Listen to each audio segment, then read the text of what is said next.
perhaps just two small technical comments. If you want to have a translation to Ukrainian or from Ukrainian to English, you'll find it below on your Zoom panel. There is a button that is called Translate. You can use this. And just on the left side of this button, you have the Q&A button. If you want to ask questions now or later, this is where we will collect your questions for the Q&A section afterwards. And now I'd like to present our co-organizer, Dr. Constanze Ítzel, the museum director from the House of European History in Brussels. And I'd like to give you the floor, Ms. Dr. Constanze Ítzel. Yes, good afternoon, dear colleagues from the Bабin Yaru Holocaust Memorial Center, dear experts and dear listeners. I would like to warmly welcome you to this event on behalf of the House of European History team, and especially to thank you for having chosen our museum as a partner for your important event. It's a great honor and pleasure for us to host you. You are creating a modern Holocaust museum, one of its kind in Eastern Europe, a study center, a research institute, a place for educational activities, and an online multimedia platform. An extremely important place, therefore, for the young generation to understand what human beings are able to do and what needs to be prevented. Most importantly, you are committed to telling a rather forgotten story of the Holocaust, about the horrors of what has been called the Holocaust by bullets. Around 2.5 million Jews, 1.5 million of them Ukrainian Jews, were not taken to the gas camps, but shot dead and buried in mass graves. As our permanent exhibition in the House of European History also shows, National Socialists used mass executions as a regular method of terror before and during the systematic mass murder of European Jews in gas chambers from 1941 onwards. In our permanent exhibition, we display evidence of these atrocities from the different occupied territories and from German allies in Eastern Europe. Bullets from mass execution sites of Jewish victims, a map with numbers of executed Jews, Jews executed by German mobile killing squads, to name but a few. Other civilians were also turned into victims, and they were selected on ethnic, political, or religious grounds, but sometimes also randomly chosen. In our exhibition, we display these atrocities jointly from different countries. And this is for us, this testifies of the huge scale of the National Socialists' inhumane vision for Europe, a vision to reorganize Eastern Europe along racial lines, based on the definition of some groups as subhuman. We end our display of World War II and of the Holocaust with a special memorial space for the victims, and a quote by Elie Wiesel, who said, "If anything can, it is memory that will save humanity. For me, hope without memory is like memory without hope." And I think that both our institutions, yours and mine, ours, not mine, preserve the memory of victims with the hope that the mistakes of the past will not be repeated and that the victims will not be forgotten. As history museums, this is our commitment: to inform, to show evidence, to teach, to be a place for debate. And so I think that as the largest mass grave in Europe, Babin Yar really deserves more attention, also at international level. And you are committed to bringing the sufferings of 100,000 Jews and of other civilians into collective conscience. Today's event is a very important step in this direction, and therefore we are very, very honored that we can co-organize this together with you. And I wish us all a very fruitful debate and the Holocaust Memorial Center all the success it deserves. Thank you very much. Thank you so much, Dr. Ítzel. And now I'd like to present to you Mr. Natana Щаранський, who is currently the chairman of the Babin Yar Holocaust Memorial Center of the Supervisory Board. You know him that he was used to be a political prisoner of the Soviet Union. He is a human rights activist. He was minister and vice prime minister in Israeli governments, and he was as well head of the Jewish Agency. Mr. Щаранський, I'd like to give you the floor. Thank you, dear friends, for organizing this very special event. Today is the 1st of September, the day when our children and grandchildren go to school, but also the anniversary of the Second World War. And naturally, there begins another round of anniversaries, 80th anniversaries of many tragic events.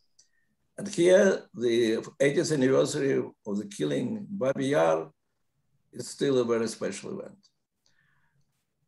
Not only because it is the biggest massive grave of the Holocaust, not only because it's probably the most quickly filled, this grave, when in 2 days, 34,000 people got direct from their homes, were taken to suburbs, stripped and killed.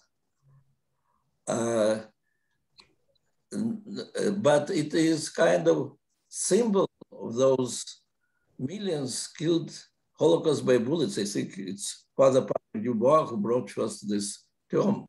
And we have to understand that if we want now to fill the gaps of history, of all these tragedies, so we know much more about that awful tragedy of Auschwitz and Birkenau, and how and when and who was brought there, and what were the conditions, and what was the fighting, and what were the challenges. There are so many memories about it.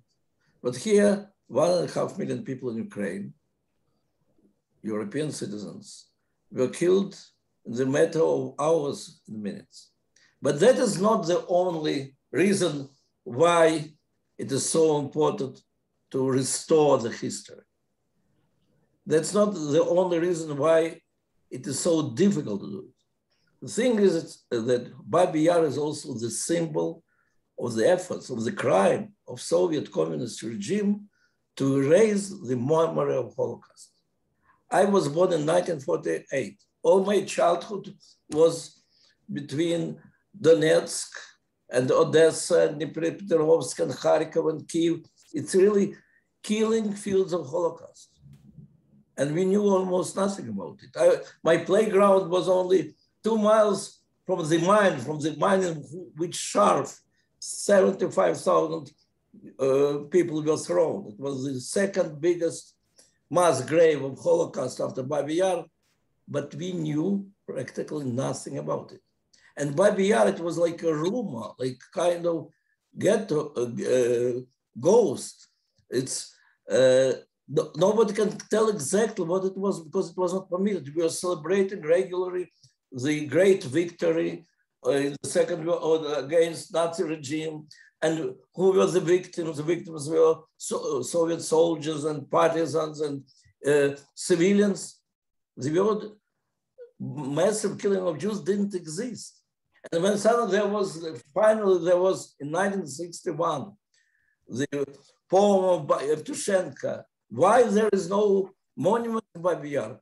For a few days we thought, now it is permitted to speak. Our parents started telling us quickly what it really means, Babin Yar. 2 or 3 days. And then a new campaign prohibiting or forcing the poet to change all these words, and again, nobody knows. Nobody knows. And finally, there was a monument in Babin Yar. There was no mentioning that Jews were killed there. And when I was arrested many times as a human rights activist, some of my arrests were because I tried to go to Babin Yar and other places on the ceremonies of those anniversaries of these massive killings. And that is why it is so important that independent Ukraine is ready to restore this history. And that's why I was so honored when I was proposed to become the chairman of this world. We have a very ambitious aim. It's really, as Dr. Constanze Ítzel said, we are going to have the major monument archive, historical center, research center of killing by bullets of so many citizens of Europe. And Ukrainian government is fully supporting us, and President personally is very involved.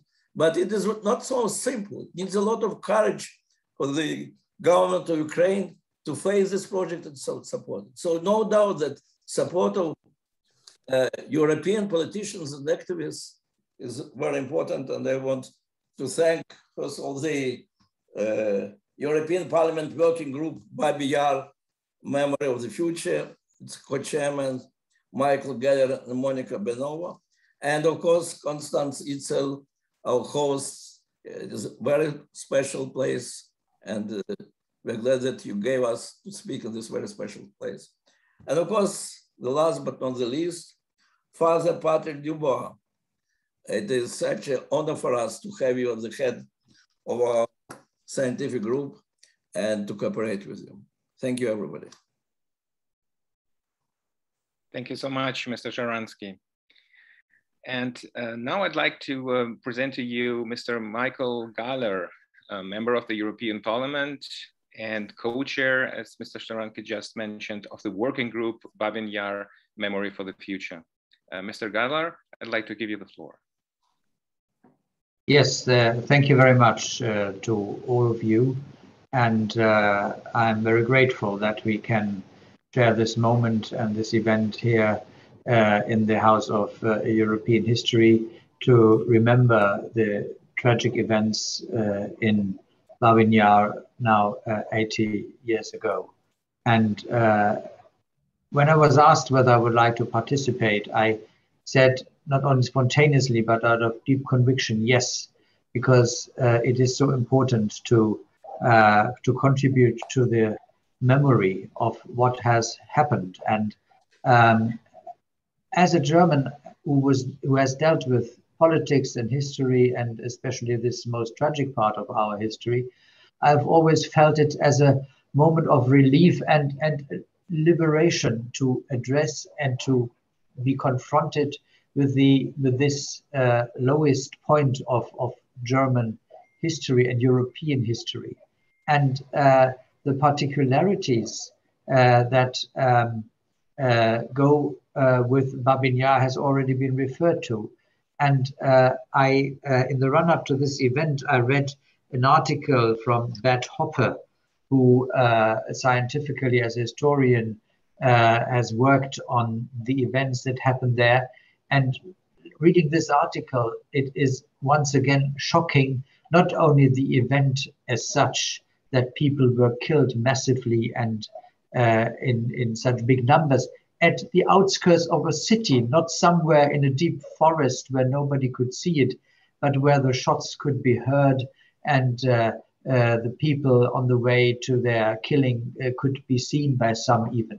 And this reading through that, and what is especially shocking is also this precision and planning how that was all conducted, which is something that is really moving all those who dare to address this tragic event. And I'm aware that, for instance, one way to do it by Dmitri Shostakovich was already in the 60s to have a symphony number 13 named after Babin Yar.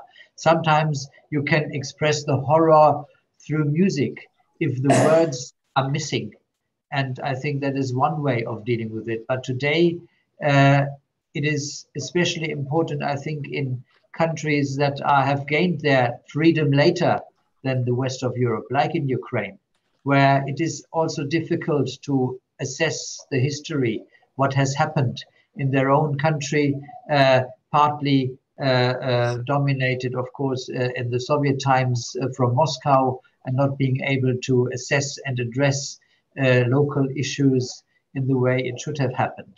And when you read again this article, it was so shocking to see, which is not a relief for the perpetrators, for the criminals who ordered it, but to see so much denunciation and collaboration also, and to address that in your own country, in Ukraine now, it is something painful, but at the same time also relieving, because when you address the truth, when you face the reality, that gives you the strength to work for a better future. And the symbolism that comes with the specificities of Babin Yar, I think, should be and will be preserved for the future generations to come.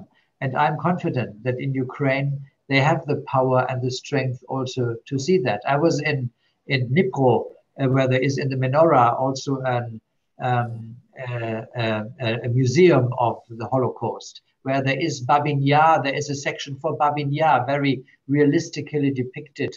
And when I was there, accidentally, there were young conscripts who were there. That was part of their training, that was part of their formation as Ukrainian soldiers. And that made me very glad to see that, yes, while you are defending Ukraine's independence and freedom, you also remember the past.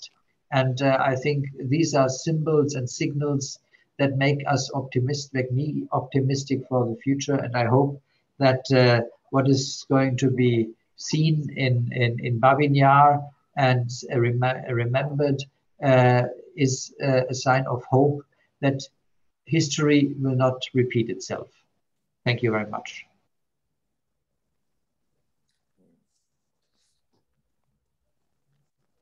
Thank you very much. Thank you very much, Mr. Галера. And now I'd like you to present Mr. Petras Austrevicius from Lithuania, who is as well member of the European Parliament and in the delegation to Ukraine. Mr. Austrevicius, I give you the floor.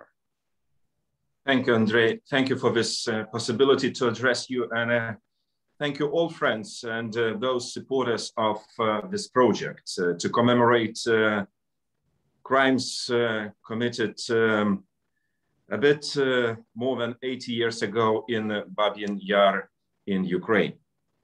Well, it's a bit symbolic that we're having this event on the 1st of September, I mean, start of the World War II, once the Nazi Germany attacked Poland and with the involvement of the Soviet Union. 2 weeks later, it became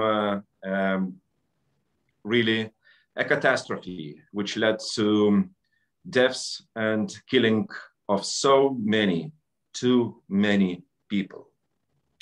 Well, I have to address this issue in a bit broader context, because the atrocities, crimes against humanity of the 20th century, such as Holocaust, Holodomor, and deportations, imprisonment committed by all totalitarian regimes, doesn't matter what color, Nazis or Soviets, should be never forgotten. And we have to understand those crimes against humanity in much broader sense. In fact, we are concentrating now on Holocaust, on the inhuman crimes committed in Ukraine in 41. And in fact, it was rightly said by many, and it is kind of departure point in this whole project, that forgotten story. Indeed, it was deliberately forgotten story for ideological reasons. But now probably we have to, not just to disclose this forgotten story and to explain it to people, but we have to understand this story. And we have to tell that story to school children, to young generation, to educate them in a way to let people not just forget the crimes. It's impossible, I mean, to forget and forgive those crimes, but to do everything possible not to repeat those crimes. And in fact, to generate an ability of humanity, of understanding and commitment to live for a much better future. And for me, you know, it's so important of full and direct participation of the Ukrainian politicians in organizing, you know, kind of maintaining public narrative, never again. I think it's a great possibility for the new democratic Ukraine to raise up from the ashes of history and, to tell absolutely new story for today's citizens of Ukraine, to agree among the people, citizens of Ukraine, to make conclusions which should lead absolutely to the different European future of Ukraine. So I'm really thankful to all those who are behind this project, who run this project on the daily basis. We're looking forward for complete, completion of this project. And indeed, it will be a great day once we meet and visit Bабин Яр on that day. Thank you so much. Thank you very much, Mr. Otrevicius. And now I'd like to present you Mr. Marek Rutka, member of the Sejm and chair of the parliamentary group for the commemoration of the Holocaust crime at Bабин Яр for a Europe free from genocide and hatred. Mr. Rutka, I'd like to give you the floor. Firstly, thank you for the invitation of this conference, of this meeting. It's an honor for me to attend this event and say a few words about the parliamentary group which has been established in the Poland Parliament to commemorate the crimes of the Holocaust in Bабин Яр. It was founded, the group, in Sejm on this December 2020, and now includes 8 members of Polish Parliament. And I am privileged to be the chairman of this group. So now I want to describe very shortly the group priorities and acts. The first is education and distribution of information on the tragic events that took place in Bабин Яр. The second is remembrance of the Holocaust victims in Poland. And third is improving Polish-Israel and, of course, Polish-Jewish relations. Therefore, we must do everything together so that history will never repeat itself, especially now in the times, very strange times of the rising anti-Semitism around the world. Thank you for the invitation of this meeting. Thank you. Thank you very much, Mr. Rutka.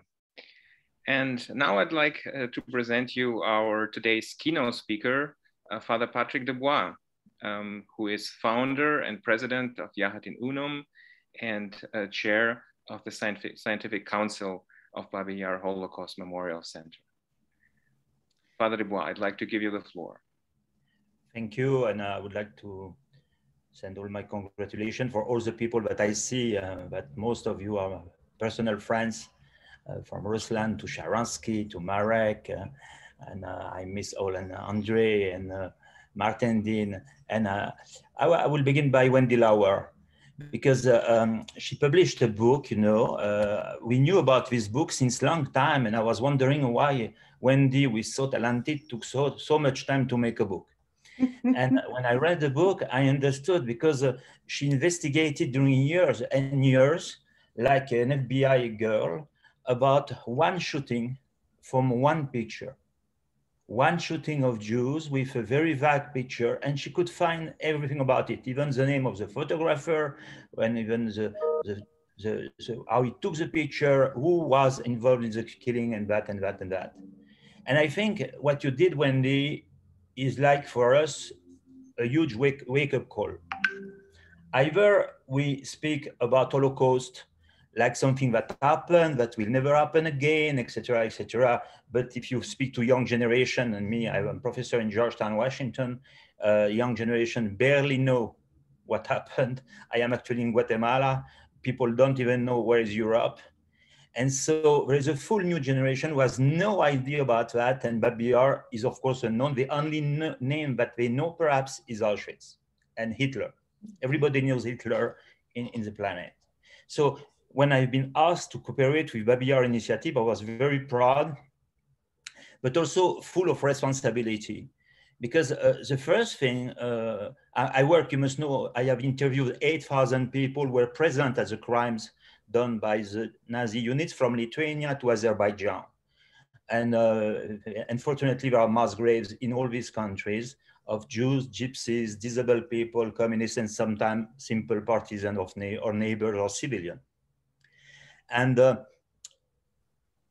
always my question is, if you remember Bab Yar or big shootings like that, like in Lviv, or like in Brana Agora, or like in these big places, how people could stay.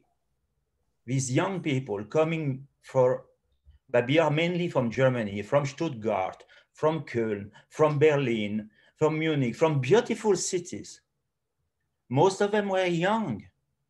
How they could do that, to stay 3 days, killing babies, grandma, nice people, old people, whole families, and because it was not a machine. It was not a camp. No barbed wire, no oven, nothing. Every killer saw his victim, and every victim saw his killer. And until now, I don't get the answer. You know, I studied Holocaust by bullets in all these countries, and Hitler never missed workers. There is no country where he went and nobody wants to shoot the Jews, the gypsies, the partisan, etc. He finds people, he has people. And we were working to find back the list of the Germans involved in the killings of Bab Yar, because I think it's a duty to say, no, it's not Bab Yar who killed the Jews. Bab Yar is a place. It's human beings. And it's why I'm so proud of what did Wendy, because we have to give back responsibility to the local guy. Because it was not Hitler who was a machine gun. It was not Himmler who was a machine gun to shoot 30,000 people.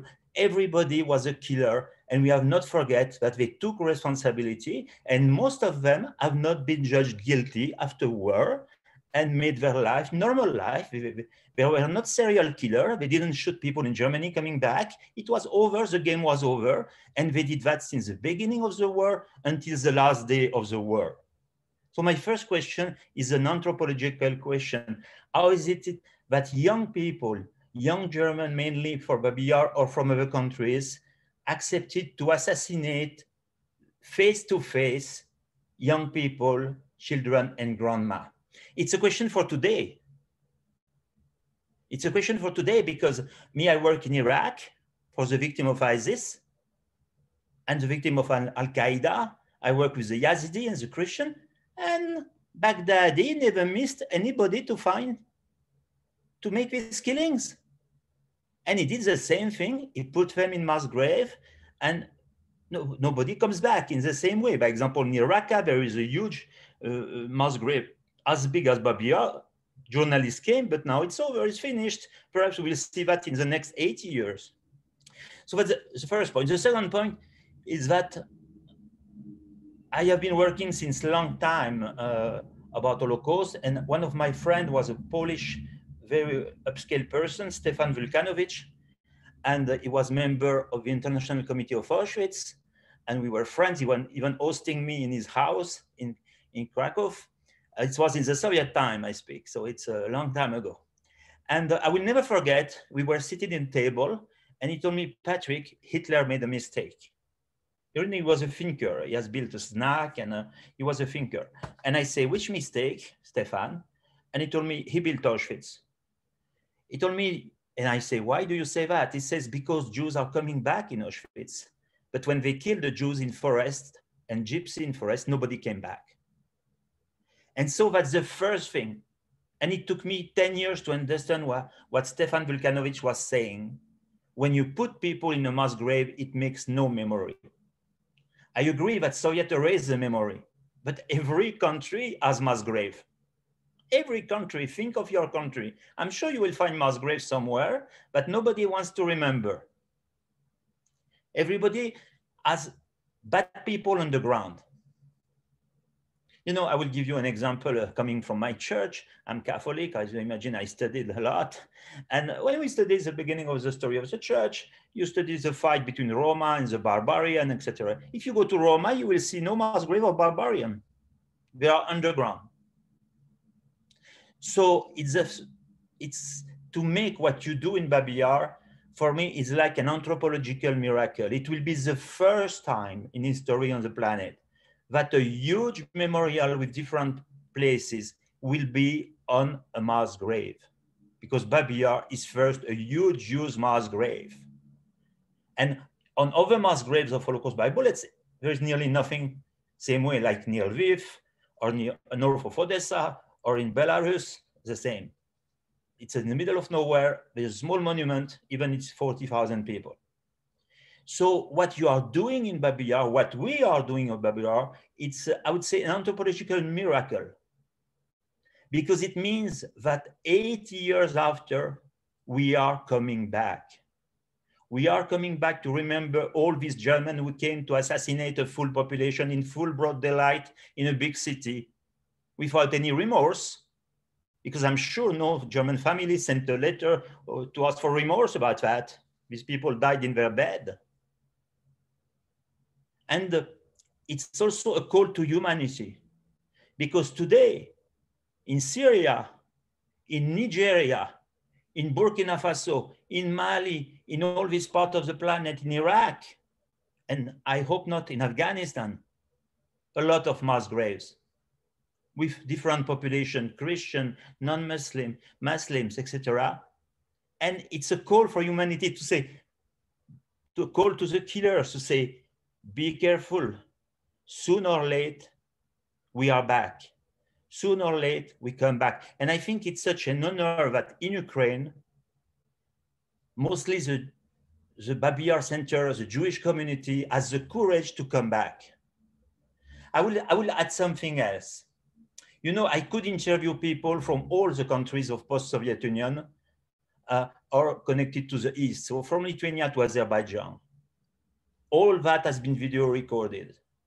As you said, some people have been victims also of the communists. That's an evidence. And I would say people, simple people, accepted to speak. This job has never been done in France. This job has never been done in Italy. This job has never been done in Belgium. You will never see the local people speaking. What was so strong for me when I came to Ukraine, because my grandpa was deported in Ukraine, and I began by my story of my grandpa. He was not Jew and he was not communist. And I realized that simple people accept to speak. Very simple. We don't judge people. We are not here to judge them. We are here to know what happened. So I think Babin Yar 80th anniversary must be a wake-up call out of Ukraine. If it stays an Ukrainian story, it's a catastrophe, because the Germans who came, they were not Ukrainian, and Hitler was not Ukrainian, and Himmler was not Ukrainian, and Heydrich was not Ukrainian. And so we have to send a message outside. I am actually in Guatemala. There are also a lot of mass graves. In North Costa Rica, a lot of mass graves, etc. We have to heal the planet, because today, from Europe, young people are leaving Europe. We know we cooperate with the police of Belgium, with the federal police of Germany, of France. For who? For people, young people who left their country, went to Syria, went to Iraq, and put in slavery Yazidi and participate to a genocide. Recently, the Parliament of Belgium recognized this genocide. So we cannot say never again, because we should say never again today, in Syria, in Iraq, in Nigeria, with Boko Haram, because how many Christians also are killed today? And so I think what you are doing is a huge lesson for us. And I'm so proud to cooperate with you. It's a strong honor. Also for me personally, as my grandpa was deported during 2 years in Ukraine, it's a fidelity to my roots. But you are right. It's a wake-up call against any regime, fascist, communist, Islamist. At the end, it's the same disease. These people suddenly wake up and say, oh, my destiny is to join this unit, will assassinate thousands and thousands of people. And they do it. And when the war is over, they come back in their bed. We have also to speak about the Germans who participated in that, because it's also a call for justice. Of course, they are dead, of course. But if we forget the killers, it's also a signal that we will forget also the people who left Western Europe or Kazakhstan or any country, even Australia, to join ISIS and to make killings during 3 years. So I wish you, all of you, a very important time. We are not here only to commemorate the past. We have to do what Wendy Lauer did for one place with such an energy, but she can explain you how much time and energy she had to engage to do that for each crime, because it's the same disease today. And open your TV. Tomorrow you will hear a bombing somewhere, a shooting somewhere. We have to take responsibility like perhaps we never did. And Europe, unfortunately, had so many people who left Europe to participate to these crimes. You know, when I see the cursors of these people, some people were educated. I know doctors from France who joined ISIS. I know people who were nearly engineers who left Germany to join ISIS.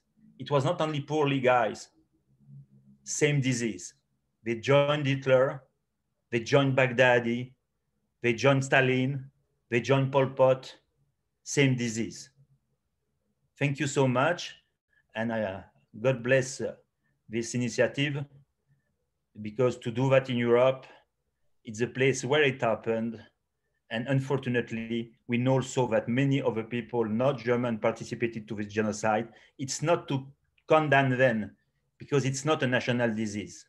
It's a human disease to participate to a genocide. And unfortunately, we didn't find the vaccination against this tendency to be member of a genocide team. Thank you. Thank you so much, Father Debouin. So now I'd like to invite you to move to our panel. And I'd like you to present our today's two panelists. First, Professor Dr. Wendy Lauer, who is the John K. Roth Professor of History and Director of the Rubin Center for Human Rights at Claremont McKenna College in California. You know her perhaps as the author of the National Book Award and National Jewish Book Award finalist, Hitler's Furist. And as just Father Debouin said to us, she published this year the book, The Ravine, about her research on a photograph of a mass shooting in Ukraine. And our second panelist is renowned Dr. Martin Dean, who is currently an adjunct professor at Kean University, and as well as a historical consultant to the Simon Wiesenthal Center and to the Babin Yaru Holocaust Memorial Center, where he served as well on the scientific committee. And among his publications, I would like to highlight his work as the volume editor of the United States Holocaust Memorial Encyclopedia of Camps and Ghettos in the volume 2.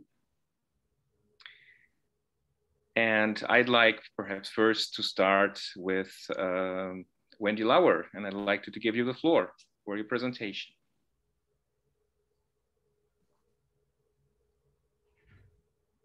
Thank you very much, everybody. Thank you, Andre. Thank you, Patrick. Everyone, it's great to see you, Martin. And I'm so honored to be part of this gathering today. Greetings from California. The sun is rising. The fires are not raging here in Southern California. Thankfully, I can breathe. And the bears have walked off my property, and now the horses are coming out. I'm kind of isolated here. It's my sanctuary. It helps me regroup and refresh. So I just wanted to send greetings. I'd like to share my screen for one moment for my presentation. If you just bear with me, we all know how this works, or it's supposed to work. And let me put up my program, my little presentation here. And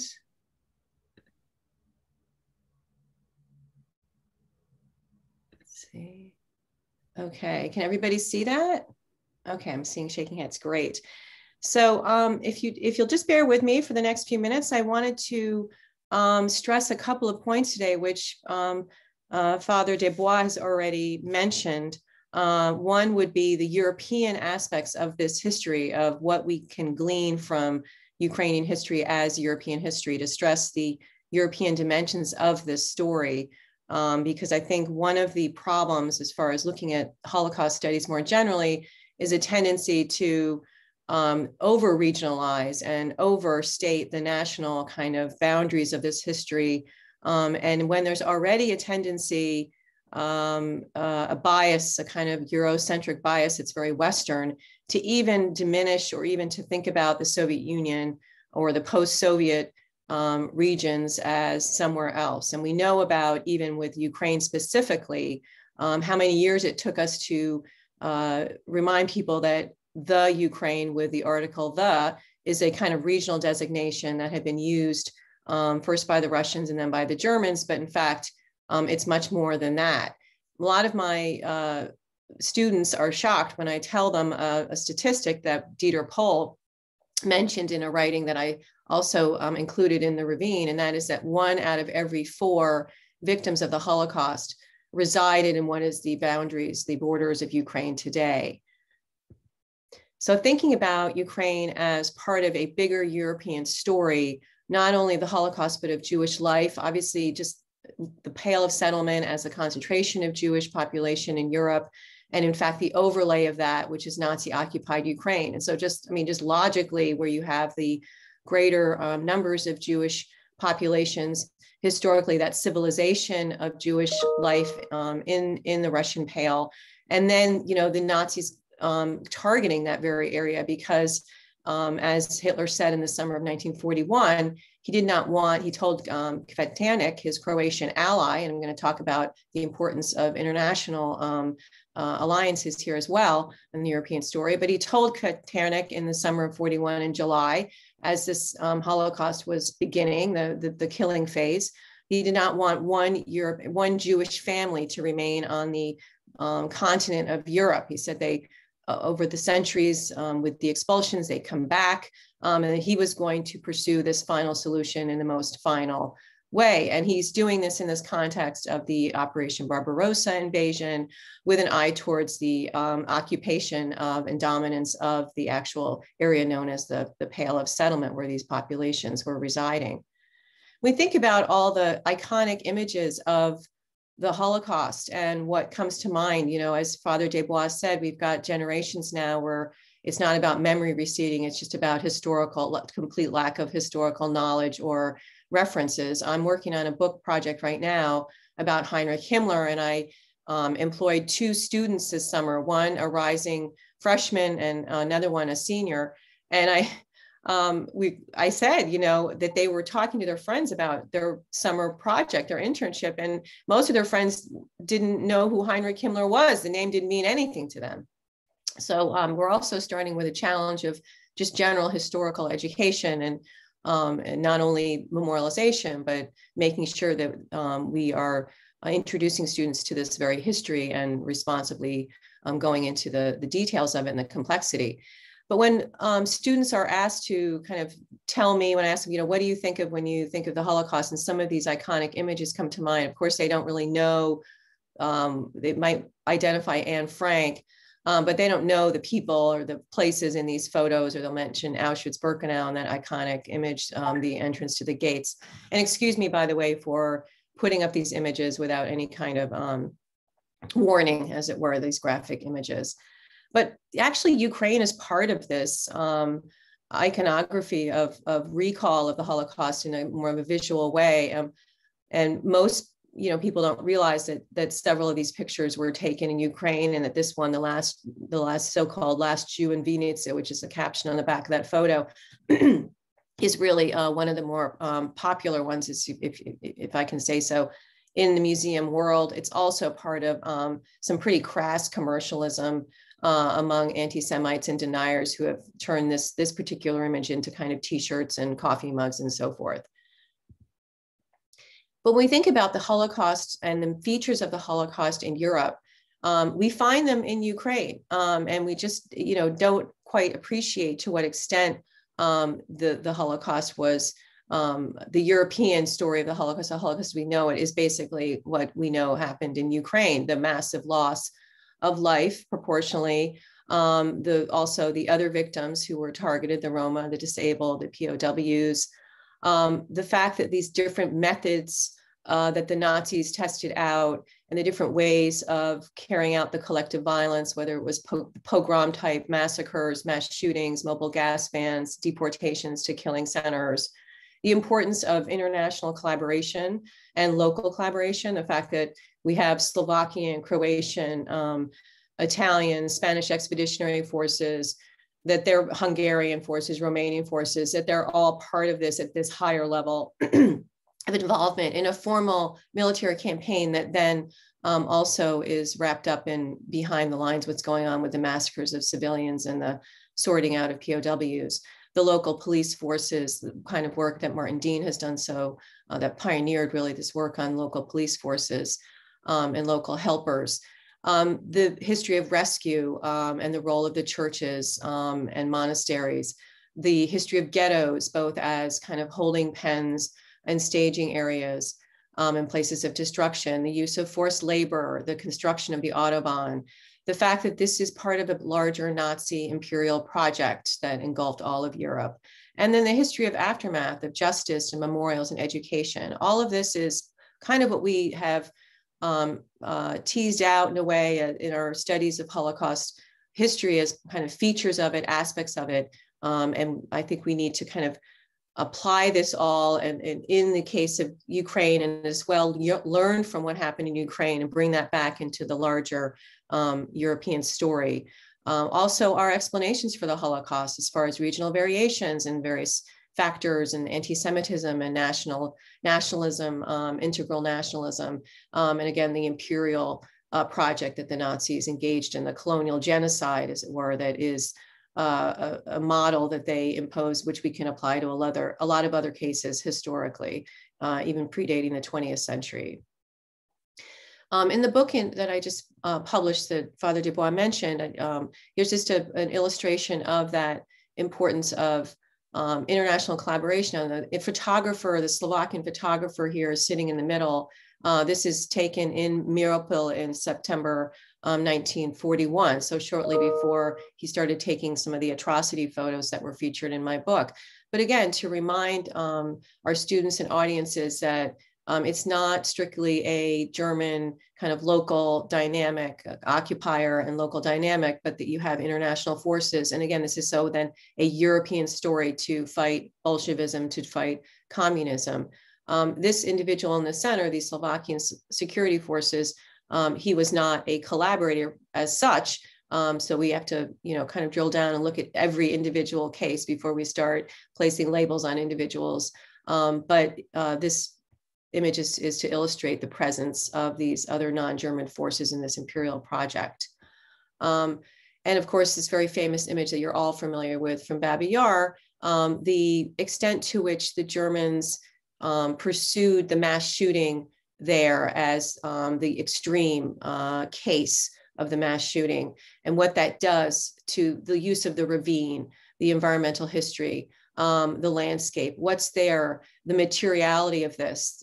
These soldiers are searching through these objects that were left behind, the plundering campaign that Martin Dean has, and the use of property and the kind of recycling of that in the local population, things that Martin Dean and also Father Debua have also worked on, and our colleague Andrei Umansky. I'm sorry for this disturbing photo. It's the reality of the Holocaust. Is a feature of the book, The Ravine, but also I think is another starting point for looking at all the features of the Holocaust. Again, this is in Ukraine, but it is a European story.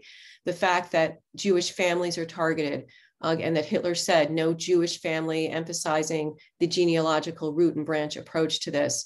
of the women and children, the procreative force that they're trying to extinguish in order to eradicate an entire population. It's happening in broad daylight. You have collaboration at this intimate level, shoulder to shoulder. Germans and Ukrainians, they don't speak the same language, and yet they know what to do here, and they're carrying it out. And again, the family at the center, the use of the landscape, the fact that this is still with us in a kind of geological sense. When we go to these places, as Father Debua said, we have mass graves that are, punctuating, that are perforating all these small towns across Europe, he says it right, across the world. I was just driving to Yosemite 2 weeks ago and discovering the mass grave sites of the Native Americans who were wiped out during the gold rush. So this is a history that we all tend to suppress. It's underground, and it's incumbent upon us to start literally doing some digging. The post-war story of justice, which is, again, a Ukrainian story as much as it is a European one, and the variations on that. And a lot of scholarship has been done on that recently, comparing different countries and their kind of records of justice, and maybe who was more successful than others as far as prosecutions and so forth. All very important studies, often with a emphasis on the political kind of Cold War influences. But Ukraine is often not part of this story of justice. And in the case of the photo that you just saw, justice was actually achieved. These are one of the two Ukrainians in the photo who was actually arrested in the mid-'80s and prosecuted and convicted, actually killed by a firing squad in 1986, 87. So the pursuit of justice really coming up into almost the present day. If you think about the scheme of things, this was yesterday. And how do we uncover lost civilizations? In this case, the Jewish life, what they call kind of life before. And this is where memory and history kind of come together. Omar Bartov has just finished his study, another angle on his work on Buchach, looking at the storytelling over the centuries. And in fact, this kind of oral history is really important for recovering those lost civilizations, because when they're lost to genocide, they're that much more difficult to uncover, because let's say the will to uncover it for those who are left, if there's anybody left, is not so great. It's a shameful past. The victims have fled in a kind of diaspora. They're not there. They don't return, as Father Debua said. So it's the community of like who's left. It's their role, and that's a big challenge. And that's what's kind of leads me to this idea of how do we actively memorialize? And memorialize can be a kind of somber moment of grief and mourning, and really in the immediate aftermath of the war. First, the search for the missing was obviously an active endeavor, because people wanted to be reunited with their families. But once the realization struck that there were no survivors, of course, that's just a human reaction to grieve and to become more emotionally kind of withdrawn. It's this moment of it's devastating. But now, while that memory of that and the direct familial connections to those victims has changed because of the passing of survivors, we move into a kind of active mode of memorialization, of the construction of institutions, of the gathering of evidence, of the collection of testimony, of the teaching of the subject matter, of the rituals, annual rituals of non-survivors coming together, of everyone around the table today, Jewish, non-Jewish, who are kind of collaborating in the best sense of the word to try to keep the history alive. And the institutions that we have to do this, that we need to support and also continue to work in and bring our students to, like Yad Vashem and the museum in Washington. In fact, as I'm speaking right now, or I think it's almost simultaneous, President Zelensky of Ukraine is touring the museum in Washington, D.C. And today's Wednesday. I think he's either going to see Biden before or after that. I don't know his itinerary. That's important, that kind of international diplomacy and going to these sites and putting it on your itinerary and showing the world that this history matters and that it's important. Here we have a testimony that was taken in 2000 by a survivor who's accounting for her lost relatives in the town of Mirapol, and remarkably had this photograph that was attached to it. Very few photographs attached to these kinds of testimonies. These were women and children who were killed in that massacre, that photograph that I showed you of that family being killed. This was what was left of them in 1941. No men, just the women and children. This is how they wanted to be remembered. And they knew that these killings were happening in their town, mass shootings had already occurred, and they were fearing for their lives and grieving their lost loved ones. And here, in terms of this active memorialization in all its forms, as Father Debua has also really pioneered this, going into these sites, talking to the local population, encouraging them to share whatever they can. Here's a Ukrainian woman who, as a child, knew the Jewish families in the town. Her mother had worked as an worked in the paper factory that was owned by or run mostly by Jews, historically established by the Jewish community. And she's holding up that very picture I just showed you of that Jewish family and trying to do that hard memory work and identify who those people are in the photo, and even telling us more names of Jewish victims. This interview was conducted in 2016. I did this with Andrei Umansky. Actually, you can't see he's sitting next to the woman. Actually, you might be able to see his shoulder. He maybe got cut out of the photo, but he probably will recall this interview. But it's that kind of work on the ground with the local population, and also going into these sites and kind of excavating history and finding these locations. The locations tell us a lot about what happened, the proximity of the crime, as it were, to other houses, to forts, to monasteries, and to that very local history, and helping people write that history and understand that history together. It's really difficult work, and Andre and Patrick can speak to it, because it's the work that a lot of people just don't want to do. They want to keep things underground and they want to suppress the history.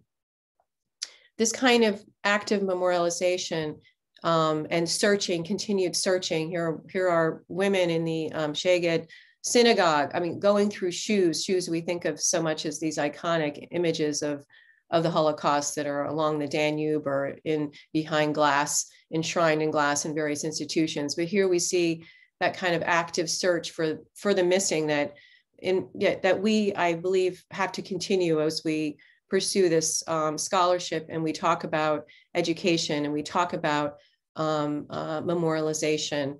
One of the victims that I studied, and a diary that he wrote, he didn't survive. He was shot in Przemyślanie in 1943 as he tried to resist his own fate, and pulled out a gun and tried to shoot a German and missed. He didn't have any opportunity to have any target shooting, but he did have the opportunity to obtain a gun, but was unsuccessful in his attempt to kill that German. And he and his colleagues, other laborers, were immediately killed. But one of the last entries in his diary, I think, speaks to what was mentioned in the keynote, and what I'm also trying to stress. And I'll just quote from Samet Goldfard's diary entry of April 11th, 1943. Every village and town, every forest brims with graves, looming from a distance, as a historical lesson and a warning. Once the living witnesses are gone, then those graves will speak volumes. They will accuse the whole world with an eloquence 100-fold mightier of having committed or having failed to act against the cruelest of crimes. Thank you very much for your attention today, and I would welcome any of your questions. And I so appreciate everybody's commitment to this work, and that you're here today, and that you're supporting the establishment of this new memorial in Kiev that will help us understand the history of Ukraine, but also the history of Europe more broadly in this very tragic chapter. Thank you so much. Thank you very much, Wendy. So for those who came later, as we told beforehand, you can ask the questions below in the Q&A. There's a Q&A button on your Zoom.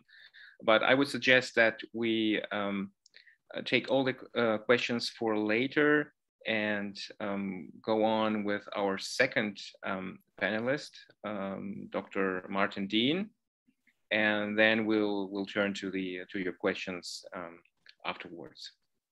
So Martin, I'd like to give you the floor for your presentation. Thank you so much, Andre. I also have a PowerPoint which I will pull up.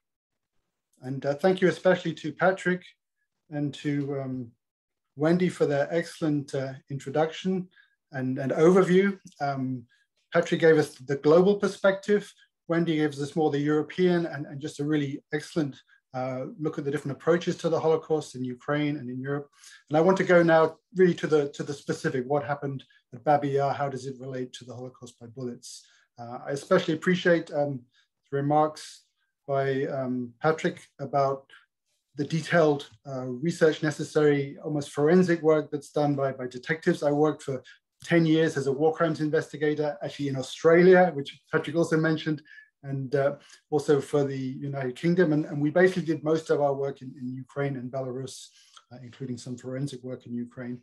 And this is really the important thing, is to be able to prove 50 years later, we were doing research 50 years after the events, and to make it real to a court of law, to a jury in Australia or in England who had really no knowledge of these events. So you have to be very detailed and careful, but you also have to show the evidence. You have to allow the evidence to speak for itself. And this is really what I've been doing in connection with the Babin Yar Holocaust Memorial Center and the site at Babin Yar, is to just explain some of the things that remained unexplained. The Holocaust by bullets is the murder of the Jews in the occupied territories of the Soviet Union, the Baltic states, and parts of Eastern Poland by mass shooting between 1941 and 1943.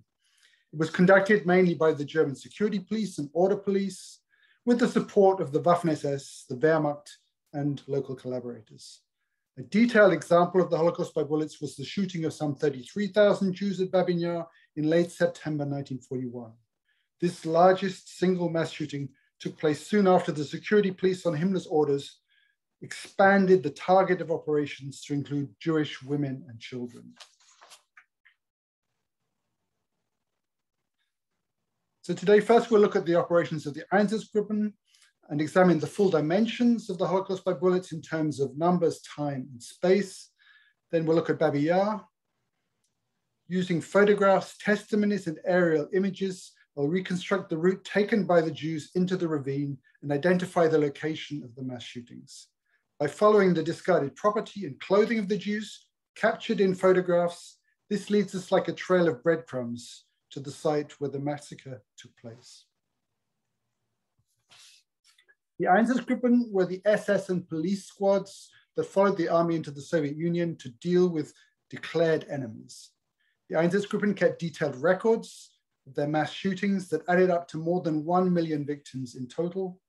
Einsatzgruppen report number 106 states that 33,771 Jews were shot at Babin Yar on September the 29th and 30th, 1941. By August 1941, mass shootings were an almost daily occurrence for the Einsatzgruppen. The method used in June and July for smaller mass shootings resembled the procedures of a firing squad, as you see here. Initially, the Einsatzgruppen targeted the Jewish intelligentsia, but increasingly also Jewish men aged between 18 and 45. From mid-August, one Einsatzgruppe after another expanded the killings to include women and children. By September 1941, complete Jewish communities were to be exterminated in newly occupied towns and cities. The German security police used deception to facilitate their murderous plans. The mass shooting at Kamenets-Podilsky, commanded by higher SS and police leader for southern Russia, Eberhard Jeckeln, was the largest killing of this type before Babin Yar. The Jews arrived at the shooting site in a long procession. There they were led into ditches, possibly bomb craters, and were shot by SS men. On August 30th, Jeckeln reported the final total killed in Kamenets-Podilsky as 23,600. Germans, assisted by collaborators, killed some 2 million Jews in Belarus and Ukraine in 2 waves. First, the Einsatzgruppen and Order Police swept through the region in 1941, but in most places, only part of the Jewish population was killed. More than 440 ghettos were established in 1941 to 42 in German-occupied Belarus and Ukraine. The remaining Jews were shot in a second wave by German police and local collaborators in 1942 to 1943, as all ghettos and labor camps were cleared of Jews. The Jews were killed in mass shootings within earshot of their own homes, such that local neighbors often observed these events. Yahad-인 Унум, over the past 15 or more years, has documented hundreds of these sites by interviewing local inhabitants who witnessed the Jews being marched away to be shot. In Kiev, on September 24th, 1941, several large explosions wrecked buildings used by the German military administration along the main street, the Khreshchatyk. They were caused by mines set off by the Soviet Security Service, killing dozens of people. The resulting fires burned for a week. On September 25th to 27th, SS and Wehrmacht commanders jointly decided to murder the city's Jews as a reprisal for the explosions, or at least this was the pretext they gave. Placards calling on all Jews to present themselves at a road junction near Babin Yar were posted in Kiev by local collaborators on September 28th. The threatened punishment for non-compliance with this order was death. How did Jews react? Some feared the worst, but most expected that there would be some form of resettlement.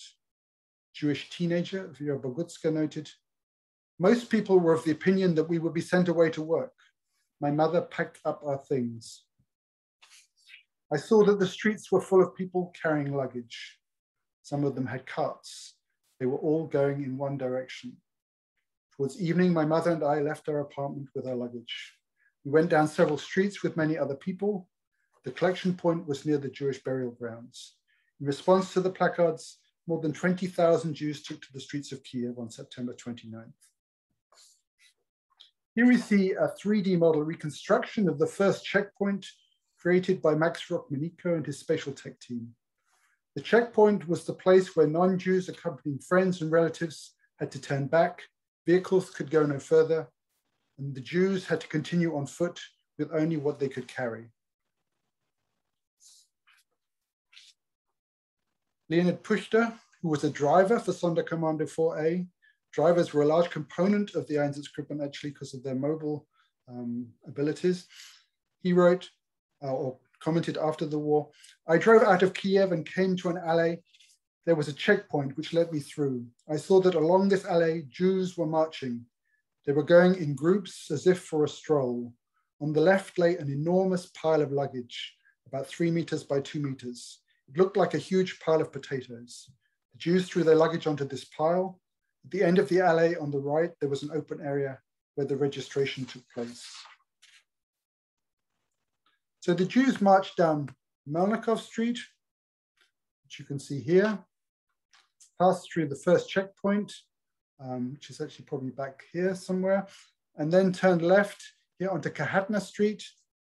From there, they turned right down Dogorozhitska Street, which is actually the alley you can see in the photographs. And they came to the end of the main Babin Yar ravine around here. This is probably where they were registered and had their documents taken away. Most historians agree on the route to this point, but where did they go once they entered the territory of Babin Yar? The main clues we have after this are a series of photographs taken shortly after the massacre by the German propaganda photographer Johannes Hehler. The Hehler photographs show piles of clothing in what looks like a sand quarry, and also Soviet POWs covering over the ground in a long, narrow ravine. But where were these photographs taken? To identify the shooting ravine with the POWs, we used the lone tree on the skyline as a reference point. This was visible in photographs of the main ravine taken after the war, but could not be seen, initially at least, on the Hehler photograph. So here you see obviously the lone tree in 2 of the 3 photographs, but where's the lone tree here? Here we see the tree clearly visible on the skyline in 1946. But although the same crescent-shaped cliff is visible in the distance, we cannot see the tree on the Hela image. So we decided to blow up the Hela photograph, as in the 1960s movie. If you enlarge the cliff top, you can see the lone tree on the edge of the cliff, but it is concealed from a distance by the stand of trees behind it. Literally, you can't see the lone tree for the woods. Using aerial photography, we're able to confirm the contrasting lines of sight and pinpoint where Hela was standing on the road at the end of the western spur. And we've also able to identify the sand quarry, which lies between the two branches of Babin Yar. This is important as it's missing from most maps of the area drawn either before the 1930s or after the 1950s, as it simply didn't exist in those two times. It was created in the late 1930s and played such a key role in the events at Babin Yar, both in 1941 and also in 1943. Most of the Jews were forced to undress in the sand quarry. This is confirmed both by witness statements and by the Hela photograph. This slide shows the position of the discarded clothing as seen from above, sort of projected from the Hela photographs. It indicates that the bulk of the Jews walked around to the left towards the western spur. This is here, the western spur. This is where Hela was standing for his photographs, looking down this long ravine here. And so the Jews most likely entered the western spur through this notch that was created probably during the war, more or less for this purpose. Albin Pover, a German policeman, testified, the Jews had to undress at the end of the sand quarry, when partly naked, partly in their underclothes over a steep slope, and disappeared into the adjacent valley or behind a mountain slope. From there, one could hear shooting. This map shows the likely location of the mass shootings inside the western spur. Several separate shooting squads were operating along the length of this branch of the ravine. And here's the view of the Hela image down the western spur, which also matches the description by the German driver Victor Trill, who was standing at roughly the same spot. He says, looking from the bridge or the road, the depression made a turn to the right, where behind this curve, a large round depression in the ground was located. And this is actually the sand quarry you see hidden here behind this telegraph pole. And so it all matches up. There's the lone tree in the distance. It is possible that this sand quarry was a former sand pit or gravel pit. In this pit, there were also countless people who I can safely assume were Jews. Also in this pit were mountains of clothing of all sorts. Most Jews entered the ravine via the notch in the middle of the western spur. This was also likely the spot from which Dina Pranicheva and other Jews fell into the ravine from above.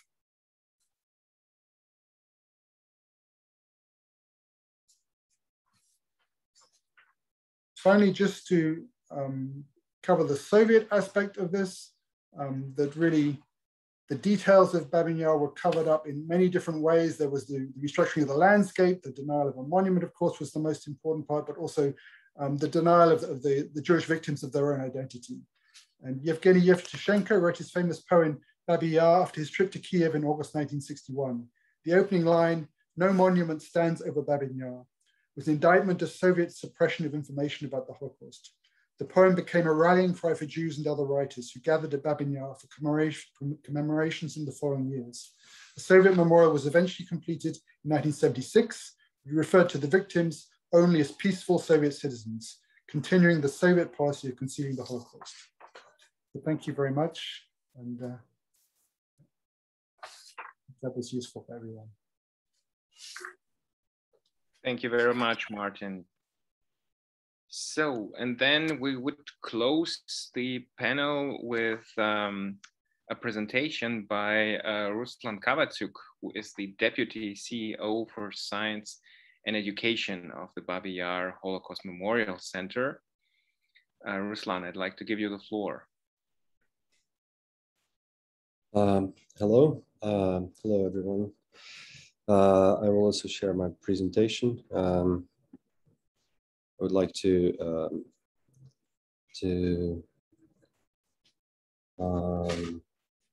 tell you a little bit more about the territory, how it looked, how it looks now, and how we work with it.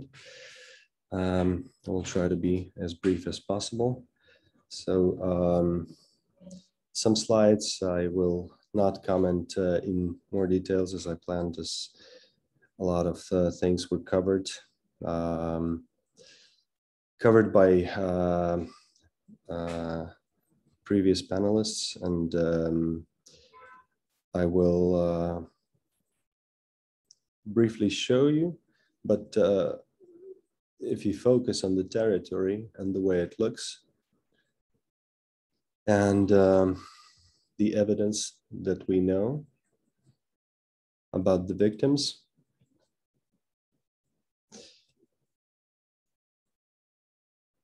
the things that Martin just described. If you see the territory, please remember it from this photograph. And I will try to stop here briefly, just to say that after the war, during USSR times, it was actually concealed, and this was a place where the waste from nearby brick factories was filling it, and later on the dams broke, and the major mudslide killed hundreds of people, which basically eliminated all of the traces, and the symbolic place of fighting for the truth about Bабиного Яру was actually inflamed by the poem that Martin just referred to, and then the monument Martin mentioned in 1961 about the Soviet citizens. No Jews mentioned. After the ravine was erased, basically it looks now as a park, and different monuments that commemorate different groups of victims, since not only Jews, but also Roma and prisoners of war and patients of a psychiatric hospital and different political enemies of the regime, communists, nationalists, partisan, were killed here. However, mostly more than 2/3 were Jews. Now this place looks like this.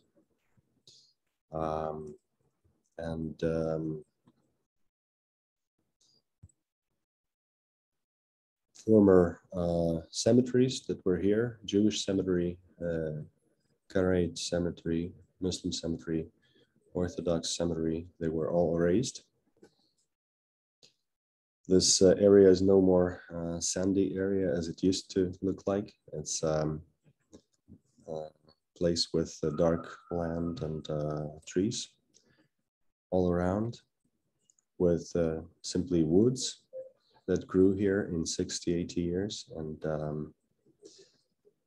in some areas it's quite wild. This is one of the spurs that left untouched. And it's a complete oblivion picnic area where people usually, fry meat and have their weekend time. No memory about what happened here as an urban park, but nothing reminding you about what happened here. So as an institution, we were established a little bit less than 5 years ago. We are a privately funded NGO supported by the government and the president of Ukraine, who actually now, it's true, he visits at the moment Washington Holocaust Museum. It's an interesting coincidence. Our supervisory board is led by Natana Щаранського and has lots of prominent human rights activists and philanthropists and politicians. And we also have academic council chaired by Father Patrika Debua and public council, architecture advisory board, and team of more than 60 people led by Max Yakover as CEO and Ilya Krzyżanowski as artistic director. So as we look at this place, it was one basically 2.5 kilometers long, huge ravine, 50 meters deep. It was at the edge of the city in 1941, 80 years ago. Today, it's almost between the edge and the city center, closer to the city center. It is basically almost completely over time. It was completely erased. As you can see, over time, it was transformed into park area. And as we look at all the aspects of this territory, we're looking at 130 hectares of the territory of Bабin Yar as a commemoration place. The vision we have for it, we look at it as a place that is a story of different people who died here and survived and rescued. And this polyphony represents life in all its complexity. But this story is very, has many different details. And when we look at it, we understand that the way we want to build this memorial is, on the one hand, we want to look at the territory, the landscape, and on the other, look at all the stories of the people that were part of this. And together it will be a memorial based on these two pillars. We understand that this place, this nature and soil, why I wanted to show you a lot about this territory, as also a living archive of this tragedy.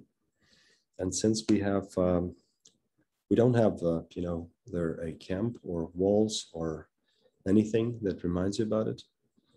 Even the bodies of victims were mostly destroyed by Nazis as they retreated and burnt down. But we look at a number of indoor and outdoor locations on those 130 hectares. And we want to tell that story of through this place where it actually happened. Of course, it changed a lot. So you see how over time the greenery takes over this place. And basically it transforms this area.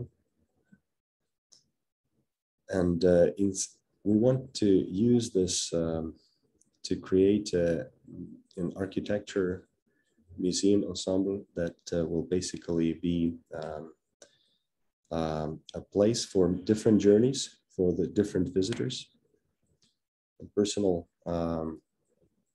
experience that can be built through many visits, where different locations, different museums can be part of it.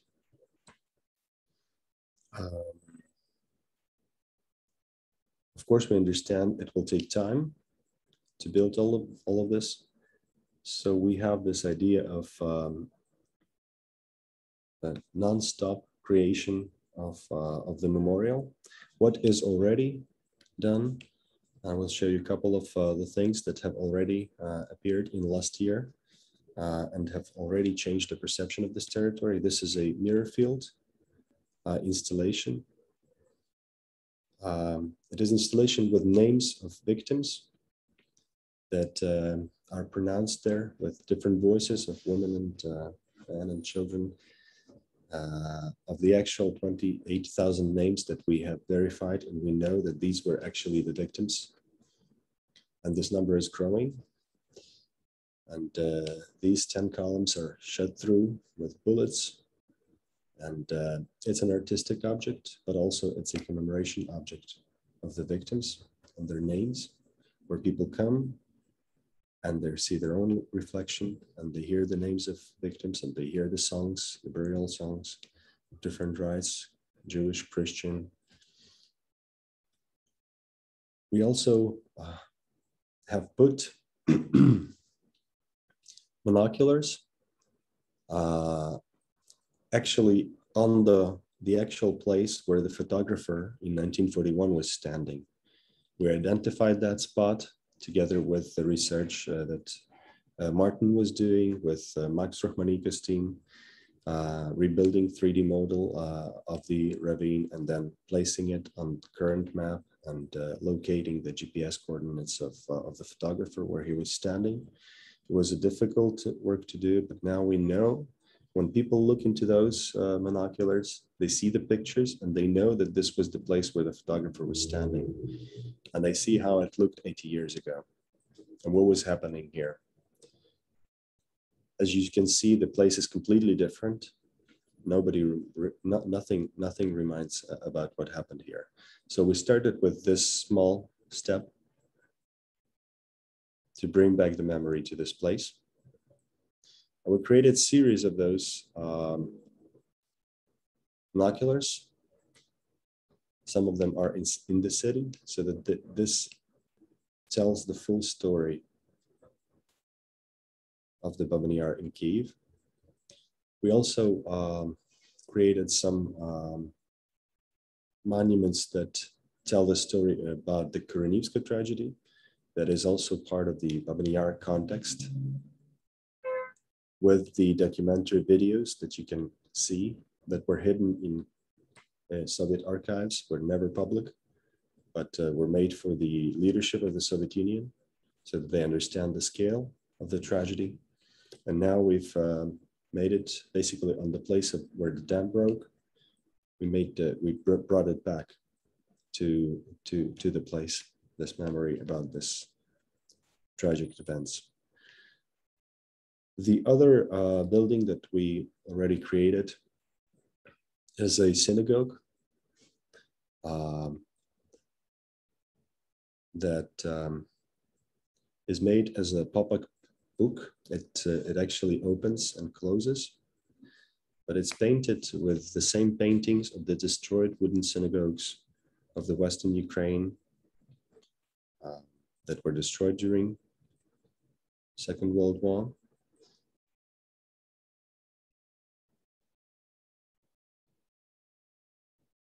And it also brings back the memory of the destroyed world and the life that is no longer there.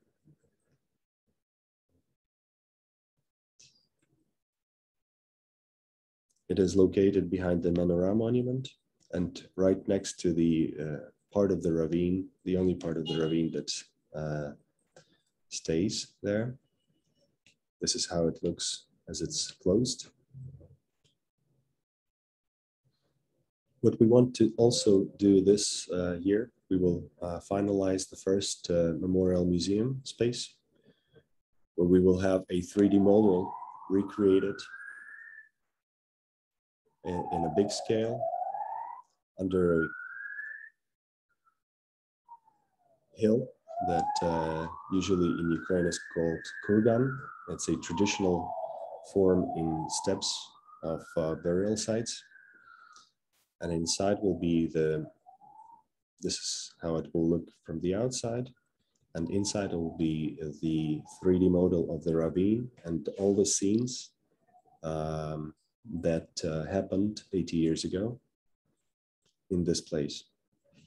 So that people can see it from a distance and then through the binoculars see it closer, understand the story that happened there.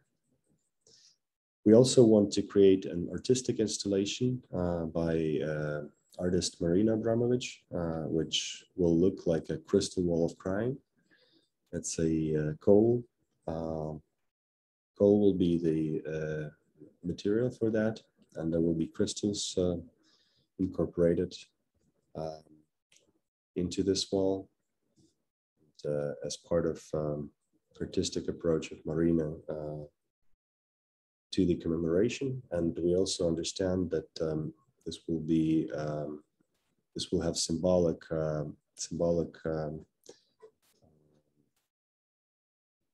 place, as the wall will be located on the same axis of the Western Wall from Jerusalem. because it goes through Kyiv, through Babin Yar. We understand that different people will come to Babin Yar for different aspects. Some people will come to see the artistic object of Marina Abramovich. Some people will come to pray. Some people will come to see the 3D model and reflect on what happened. And then people will see more and more objects and buildings and museum spaces that will talk about different victims of Babin Yar, will tell the story of Holocaust by bullets, and will tell the story of Kurunivska tragedy and the oblivion during Soviet times. And altogether, this will tell the complex story of Babin Yar, and will give us an opportunity to commemorate victims and try to learn from this lesson, as Father Patrick said, for us today. Thank you.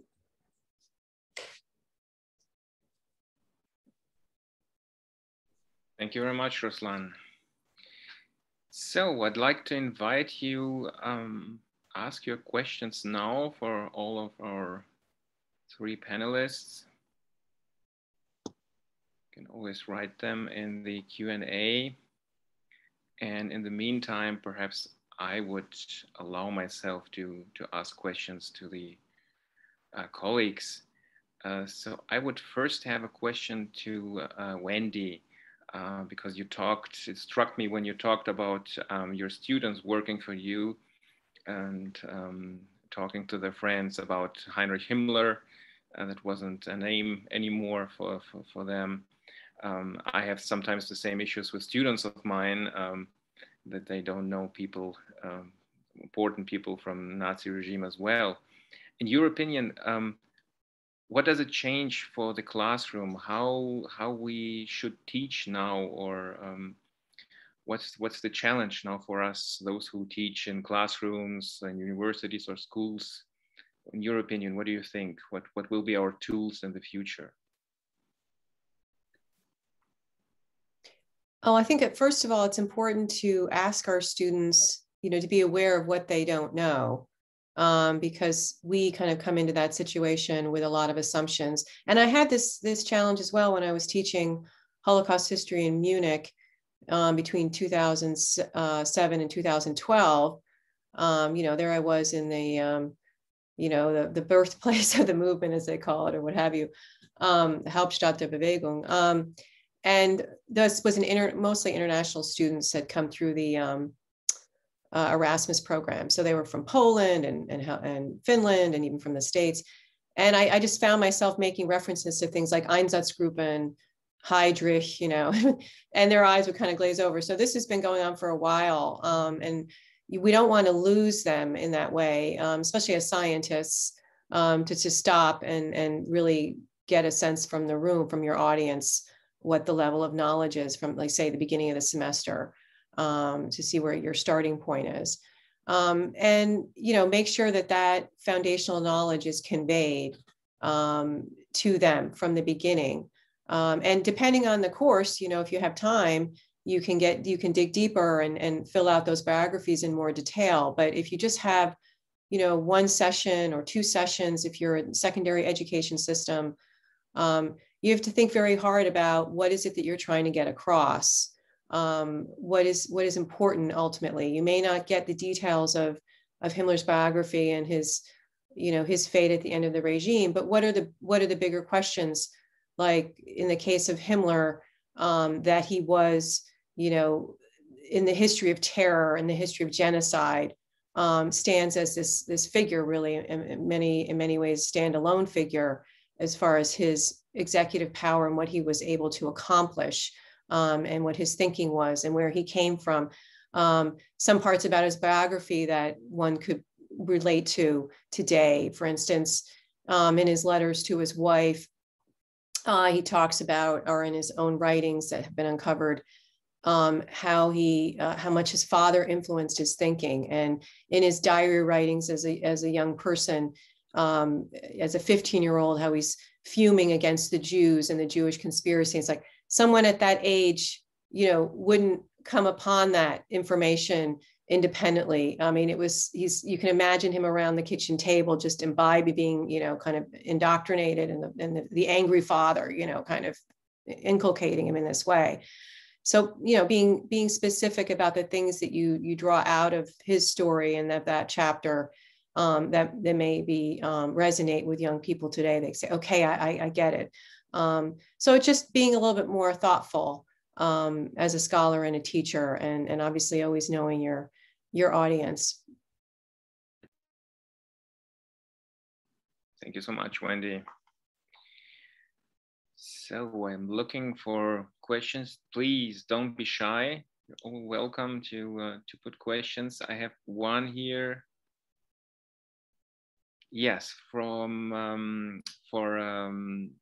Ruslan. Do you already have a program for individual and group visitors? I think that means right now. Yes, we do. We do have a program for individual and group visitors. We also are preparing, or have prepared already, a program for the 80th anniversary of the massacre, since it will happen in September this year, but the official commemoration events will happen in 5 and 6th of October due to Jewish holidays, and that would prevent for many international visitors to come. So Ukrainian government agreed to move the official ceremony a week later, and so that will happen in a month, and we will have a number of both international and physical events and online through September and October. But we definitely understand that there will be many groups and there will be many teams that will work to have tours in different languages. Okay, thank you, Ruslan. And one more for Ruslan is, I will shorten it a bit. How will be implemented in the museography the fact that besides the Jewish victims in Babin Yar were killed as well other people like disabled people, Roma and Sinti? How will be implemented? Yes, I tried to address that partially in what I was trying to say, but we definitely understand that there will be the Holocaust museum for Holocaust by bullets in Eastern Europe. We consider Babin Yar as a symbolic site that is going to tell us the bigger story.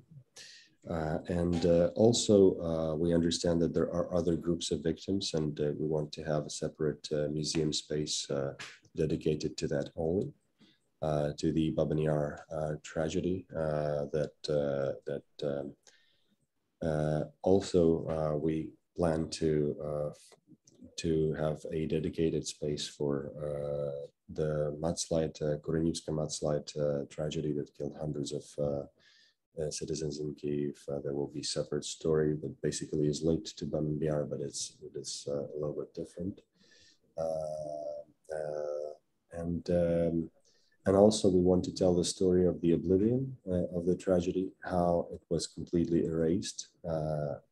And there is a huge story there. And Natana Щаранського was referring to his own personal experience, how it was. So we want to create that museum that actually is, there is already architectural solution approved by the government and the president, and we're looking forward to build it next year. Thank you. And I think that Mr. Галер has a question that he will address himself. Yes, thank you very much. I had noted some time ago, or during this whole discussion process, there had been some inner Ukrainian quarrels of who does what and who is responsible and how is that all set up, and that had some issues whether there is too much influence from Russia or not. I found that all, and I'm not blaming anybody in any direction, but I found that very unfortunate, so to say, that this important memorial and the memory and this activities seemed to be a bit overshadowed by these quarrels, or how should I put that?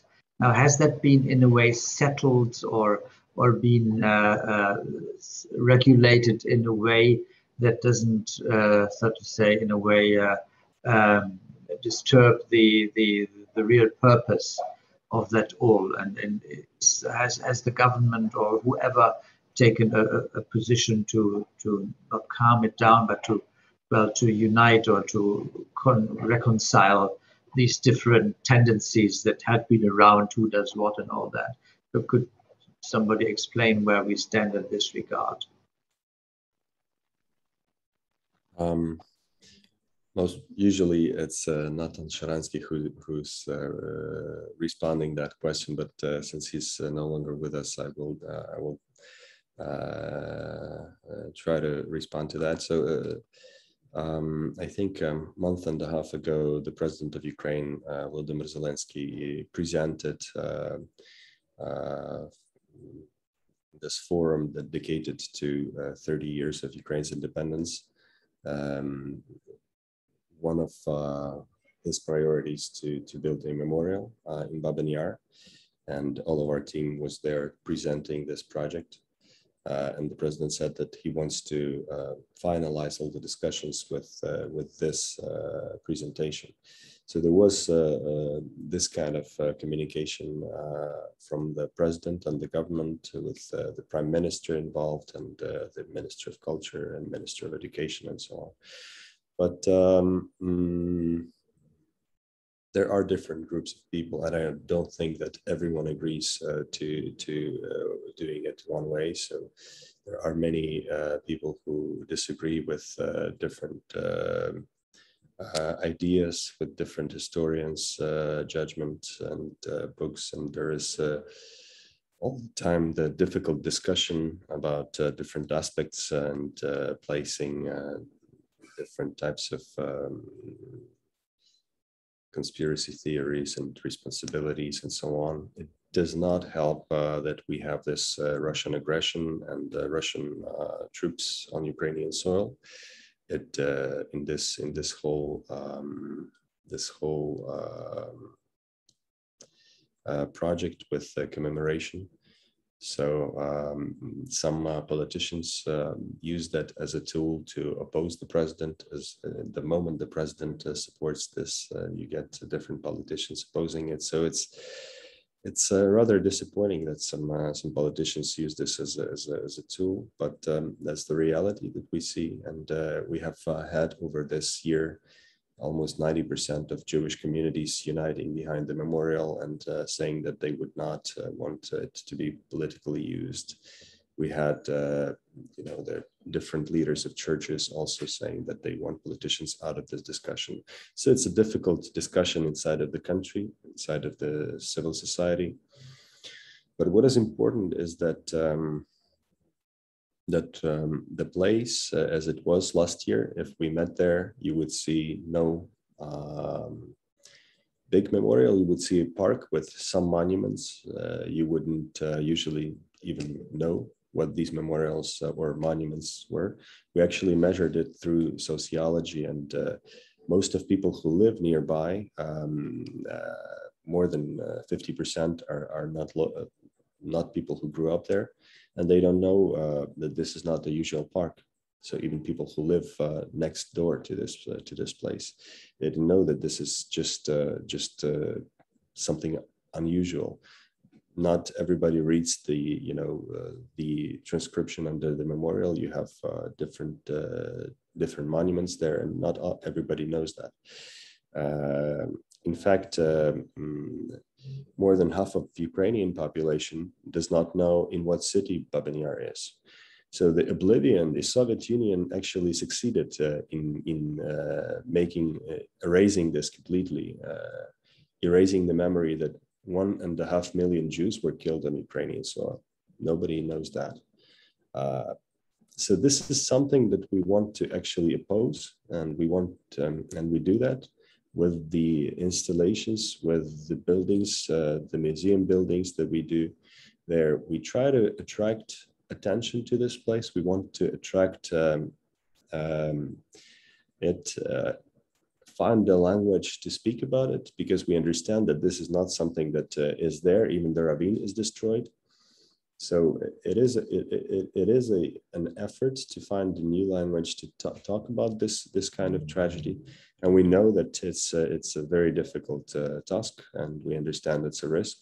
It would be most probably much easier if we just copy pasted Washington or Yad Vashem Holocaust museums, but we understand that the story of Holocaust by bullets is different. That is why it's all very, very complex.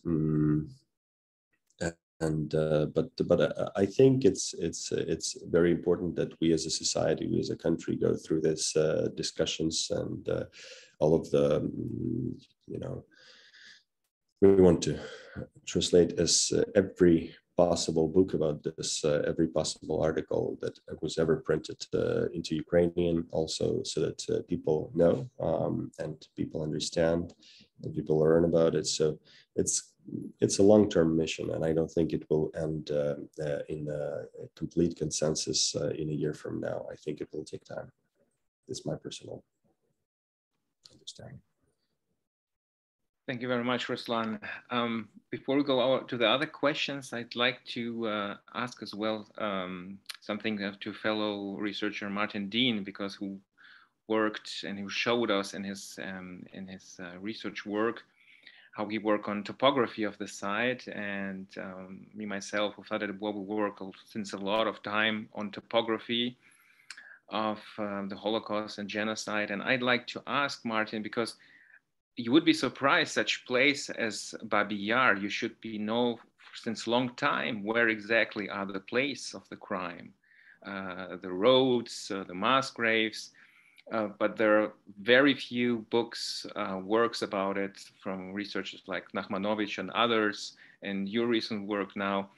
In your opinion, why was it so difficult to establish the topography of Babin Yar? I mean, I recall you killing of more than 33,000 people. And what was your challenge when you worked on the photographies, testimonies? Was it the language, the different languages with different sources? Perhaps you could explain us a bit more about your proceedings. Thank you for the question, Andrew. I didn't have really enough time to explain the complexity of it today. Essentially, this was Karel Berkhoff's idea, that he had thought that if you use aerial photography together with ground photography, you could somehow really reconstruct many elements of the story. But the really important part, and that was also always Karel's idea, was to compare this then with the witness testimonies. And what's really been most helpful actually is the witness testimonies, and even things like even the old maps. They may not be completely accurate, but they have little details that show you something. So I realized, for example, that at one stage they were extracting sand from the northern part of the ravine, and then in the 1930s they changed the method. Instead of using railway trucks, which are a little bit cumbersome because you can't move them very much once they're in place, they started using auto trucks, combustion engine ones, which are more mobile, and that's when they constructed the sand quarry in the 1930s. And so although the sand quarry is so clearly important from the photographs, it took me at least 3 months to work out where exactly they were, because I was thinking, well, it must be the end of the ravine because of the height of the cliffs. It looked like the cliffs were far too high to be somehow in the middle there. But then when I looked at the photograph closely and compared the size of the cliff with the height of the man standing on the top, I could calculate roughly the exact height of the cliff and see that it did in fact match up with the sand quarry, which I thought was only, it's what, about 20 meters high, but it looks much higher in the photographs. That's part of the problem. So sometimes the photographs themselves can give you an optical illusion, and many of the parts of the story had been traced by historians like Nachmanovich, but the real issue was, well, where did the shooting actually take place? and what was the role of the sand quarry? And if people didn't know that the sand quarry existed, then how can they understand its role? So this was really important to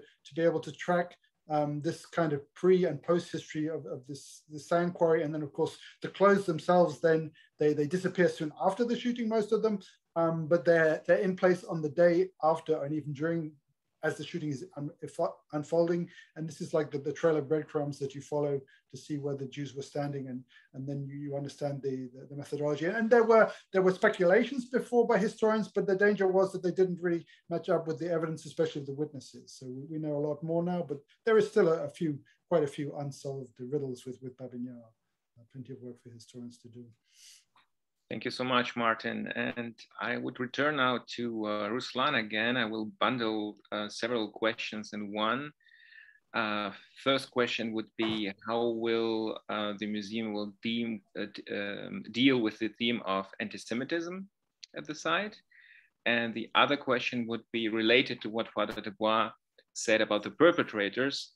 How will we address this difficult matter when commemorating the victims has to be in foreground? Yes, both valid. So regarding the anti-Semitism, we actually, at the moment, as we expand the area of the actual installations and monoculars and buildings that we create there, we of course have personnel that works there, and we have this proper security and so on. So there was no case like anti-Semitism. There was one case of drug dealing where people actually put inside of one of the installations drugs, but they did not understand that there was a proper security and video cameras. But we understand that it's only because we have the proper security, and we also understand what is changing is that people started perceiving this place differently. So a lot of people now see that it's not just a park. They have huge installations and huge buildings there that tell the story. And they have audio installations where for 300 meters you walk and you hear different voices of different people speaking out the names of victims. All of a sudden you understand that, you know, this Sarah, 6 years old, Yaakov, and so on.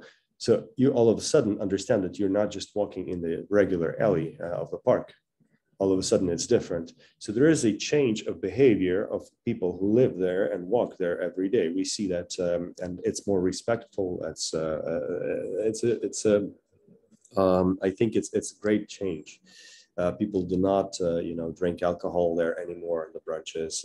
It's different, and I think it's what we're trying to do there is actually change the perception of the place as well. So the local authorities, you know, make now extra effort and so on. So it's altogether very good result, and I think we're moving in the right direction. From the perspective of perpetrators, that's clear. We have now the project that we're trying to identify by name every person that participated in the crime by name and the roles. So you would have there 2,500 men killing those 34,000 Jews in 2 days. Right? We want to understand who those names were, who these people were, what were the roles, how the decision was made, what was the reporting line, what were the roles, you know, and so on. And then we also try to learn the stories before and after of the shooters, of course. So it is our job to identify it, not in general, but going into every possible detail. And that is the work that our academic team is doing right now, and Andrei Umansky and Martin are part of this work. And of course, we work to also identify names of victims, and we have now found many new names never known before, but also we put together all the identified names in previous years. So we cross-referenced them, we found the mistakes and so on. So we've done this work where we almost now have 29,000 people. And we also know many more, much more information about many people. We have documents, we understand their nationalities, we understand whether they were, killed as families or not, and so on. So it's all now getting together as a one picture, and it's huge work done by lots of researchers. And but we understand that this is very long road to go, because we have not only Babin Yar, but also many other places in Ukraine, thousands of shooting places that we will need to find a way to commemorate as well. But Babin Yar is the center of it. We must make things right there. Thank you so much, Ruslan. And on this note, I'd like to close the event. Thank you to all the people who connected. And I'd like to thank first the members of the European Parliament Working Group, Babin Yar Memory for the Future, the chairs Monica Benova and Michael Galera, co-chair Petros Austrevicius, Vladimir Chimoshevich, Rafael Glucksmann, Hannes Heide, Niklas Herbst, Lukas Kohut, Juan Fernando Lopez Aguilar, Elzbieta Lukaszewska, Ludmila Novak, Fluvio Martuscello, Frederic Rees, and Viola from Cramon.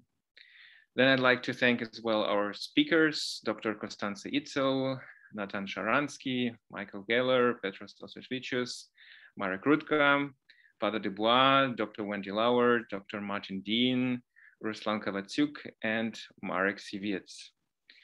And then thanks goes as well to our technical staff who made this event possible, from the House of European History, Christian Uhl, Eva Goodman, Johanna Urbanek, William Parker Jenkins, and Liam Forbes, and for Babin Yar Holocaust Memorial Center, Anna Lashihina and Laura da Silva. Thank you very much. Thank you very much. Thank you. Thank you.